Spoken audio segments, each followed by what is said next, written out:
दोस्तों, एक बार महात्मा बुद्ध किसी गांव में प्रवचन दे रहे थे। वे अपनी बात को समाप्त करते हुए बोले, मानव के दुख का कारण है स्वयं को किसी से बांधना। जहां भी मोह होता है, बंधन होता है, वहां दुख स्वयं ही उत्पन्न हो जाता है। अतः अपने बंधनों को जानें और उनसे बाहर निकलने का प्रयास करें। इसके बाद उन्होंने सभी लोगों को आशीर्वाद दिया और फिर आश्रम को लौट गए। अगले दिन उनसे एक व्यक्ति मिलने आया। वह बुद्ध को दंडवत करता हुआ बोला, महात्मन, मैंने कल आपका उपदेश सुना। आपकी बातें मेरे हृदय में उतर गई है। मैंने अपने बंधनों को तोड़ दिया है, सारी मोह माया का त्याग कर दिया है। अब मैं आपकी शरण में आना चाहता हूँ। उस व्यक्ति की बातें सुनकर बुद्ध मुस्कुराए और धीरे से बोले, मुझे विस्तार से बताओ वत्स, तुमने कौन कौन से बंधन तोड़े और किसका मोह त्याग दिया है। वह व्यक्ति बोला, मेरे घर पर मेरे बूढ़े माता पिता और पत्नी है। मेरा एक छोटा बच्चा भी है। मेरी पत्नी बहुत बीमार रहती है। उसके कष्ट देखकर मैं अक्सर सोचता रहता हूँ कि वह मर जाए तो उसके कष्ट दूर हो जाएं। उसकी वजह से मैं बहुत दुखी रहता हूँ। लेकिन कल जब मैंने आपका उपदेश सुना तो मेरी समझ में आ गया कि मेरे परिवार से मेरा बंधन ही मेरे दुखों का कारण है। अगर मैं इसके चक्कर में पड़ा रहूंगा तो कभी सत्य को नहीं जान सकूंगा। इसलिए मैं अपने घर को त्याग कर आपके पास आया हूँ। बुद्ध ने पूछा, क्या तुम सचमुच सभी बंधनों से मुक्त हो गए हो? देख लो, कहीं कोई बंधन तुम्हारे पीछे रह तो नहीं गया। वह व्यक्ति बोला, नहीं प्रभु, मैं अपने जीवन की सारी चीजों को पीछे छोड़ आया हूँ और अब आगे बढ़ना चाहता हूँ। बुद्ध ने कहा, अगर ऐसी बात है तो फिर ठीक है। आज तुम यहीं आश्रम में रुको। कल मैं तुम्हें बताऊंगा कि तुम्हें क्या करना है। बुद्ध ने अपने एक शिष्य की ओर इशारा किया। शिष्य ने उसे आश्रम के अतिथि कक्ष में पहुंचा दिया। वह व्यक्ति उत्सुकता पूर्वक आश्रम की गतिविधियां देखता रहा। उन्हें देखकर वह बहुत प्रसन्न हुआ और अपने सौभाग्य पर इतराता रहा। अगले दिन बुद्ध ने उस व्यक्ति को एक कार्य सौंपते हुए कहा, तुम्हें पूर्व की दिशा में जाना है। वहां पर तुम्हें एक गांव मिलेगा। गांव के बाहर ही एक साधिका का घर है। वह तुम्हें कोई वस्तु देगी।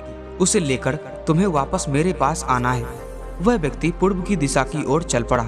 गर्मी का मौसम था। कुछ ही देर में वह पसीने से तरबतर हो गया। उसे प्यास भी सताने लगी। वह सोचने लगा कि अगर इस समय मैं अपने घर पर होता तो इस तरह गर्मी में पसीना नहीं बहाना पड़ता। कुछ दूर और चलने पर उसे भूख भी सताने लगी, पर वह एक सुनसान और बंजर रास्ता था। आसपास ना तो कोई पेड़ था और ना ही कोई तालाब। वह फिर सोचने लगा कि अगर मैं इस समय अपने घर पर होता तो अपनी पत्नी के हाथ का बना स्वादिष्ट भोजन कर रहा होता। पता नहीं क्यों बुद्ध ने मुझे गर्मी में इतनी दूर भेज दिया। काफी देर तक चलने के बाद वह व्यक्ति गांव में जा पहुंचा। गांव के बाहर ही एक घर बना हुआ था। उसने दरवाजे के पास पहुंचकर उसे धीरे से खटखटाया। दरवाजे को एक साधिका ने खोला। उसके चेहरे पर एक अद्भुत तेज था। वह व्यक्ति उसे देखकर मंत्रमुग्ध हो गया। साधिका ने उसे अभिवादन करते हुए कहा, मैं जानती हूँ कि आपको बुद्ध ने भेजा है, आप अंदर आ जाएं। वह व्यक्ति घर के अंदर चला गया। साधिका के कहने पर उसने पानी से हाथ मुंह धोया और एक चटाई पर बैठ गया। साधिका ने उसके सामने भोजन की थाली रख दी। वह जल्दी जल्दी भोजन करने लगा। अचानक उस व्यक्ति की नजर साधिका के पैरों पर पड़ी। उसके पैर बहुत सुंदर थे।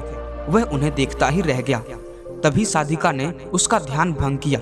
वह बोली, जिस व्यक्ति को बुद्ध के चरणों में स्थान मिल जाता है फिर उसे किसी अन्य के चरणों की आवश्यकता नहीं पड़ती। साधिका की बात सुनकर वह व्यक्ति लज्जित हो गया और नजरें नीची करके चुपचाप भोजन करने लगा।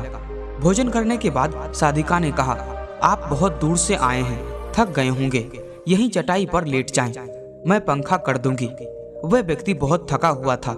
वह चटाई पर लेट गया और अपनी आंखें बंद कर ली।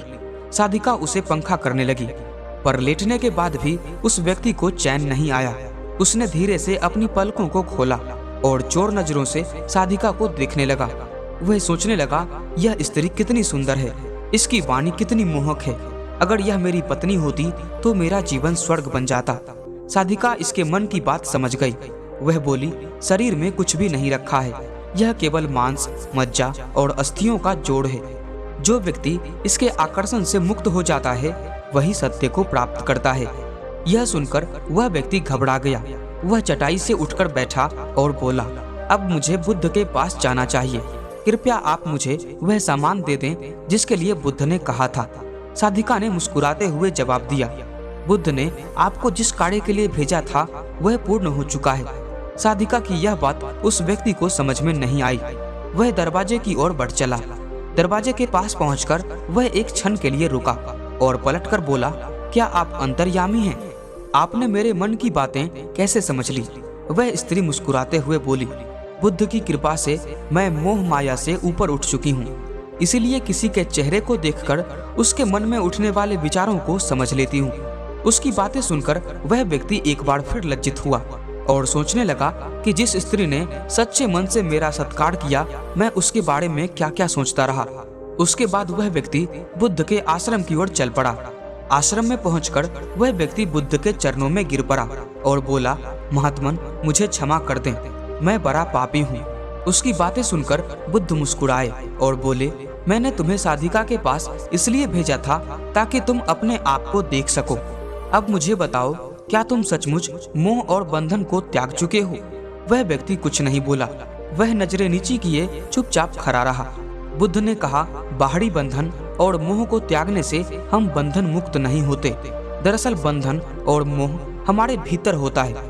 तुमने परिवार को छोड़ दिया और सोचा कि मैं बंधन मुक्त हो गया, लेकिन जैसे ही तुम्हें अवसर मिला तुम्हारे भीतर का मोह जाग उठा और इसी वजह से आज तुम अपने आप को पापी समझ रहे हो। मुझे क्षमा कर दें प्रभु। उस व्यक्ति ने अपने हाथ जोड़ दिए। फिर वह धीरे से बोला, आप सही कह रहे हैं, मैं केवल अपनी पत्नी से दूर होना चाहता था। वह बहुत बीमार रहती है। 1 वर्ष से हमारे बीच संबंध भी नहीं बन पाए। मैं कुछ ज्यादा कमाता भी नहीं हूँ, इसीलिए मैं अपने परिवार के दायित्वों का निर्वहन भी ठीक ढंग से नहीं कर पा रहा हूँ। शायद इसीलिए मैं अपने परिवार से पीछा छुड़ाना चाहता था, पर अब मैं समझ गया हूँ कि मेरा परिवार ही मेरा सत्य है और उसके दायित्वों का निर्वहन ही असली कर्म है। बुद्ध बोले, मैं जो कुछ भी कहता हूँ वह अपने अनुभव के आधार पर कहता हूँ। लोग मेरी बातों को सुनते तो हैं, पर वे अपने स्वार्थ के अनुसार ही इसका अर्थ ग्रहण करते हैं। इसलिए मोह, माया, कामना, इच्छा, वासना और क्रोध को लोग बाहर की ओर खोजते हैं, जबकि यह हमारे भीतर ही है। हम दूसरों को देखकर तरह तरह की कामना करने लगते हैं। कामना से इच्छा जन्म लेती है, इच्छा से वासना पैदा होती है और वासना की पूर्ति न होने पर क्रोध उत्पन्न होता है। यह सब एक दूसरे से जुड़े हुए हैं। क्रोध के लिए हम सदैव दूसरों को जिम्मेदार ठहराते हैं, जबकि क्रोध का स्रोत हमारे भीतर है। तुम चाहोगे तो क्रोध आएगा, तुम चाहोगे तो क्रोध नहीं आएगा। इसी तरह बंधन बाहर नहीं होते, हमारे मन में होते हैं। हम मन से ही किसी से बंध जाते हैं और मन के कारण ही हम दुख पाते हैं। लेकिन जो व्यक्ति इन बातों की गहराइयों तक पहुंच जाता है वह दुखों से हमेशा हमेशा के लिए मुक्त हो जाता है। दोस्तों, ये कहानी आपको कैसी लगी और इस कहानी से आपको क्या सीखने को मिला, हमें कमेंट में जरूर बताएं। वीडियो पसंद आई हो तो लाइक और शेयर जरूर करें और अगर आप इस चैनल पर नए हैं तो सब्सक्राइब भी जरूर कर लें। हम फिर मिलेंगे एक नए मोटिवेशनल स्टोरी के साथ। तब तक के लिए जय हिंद।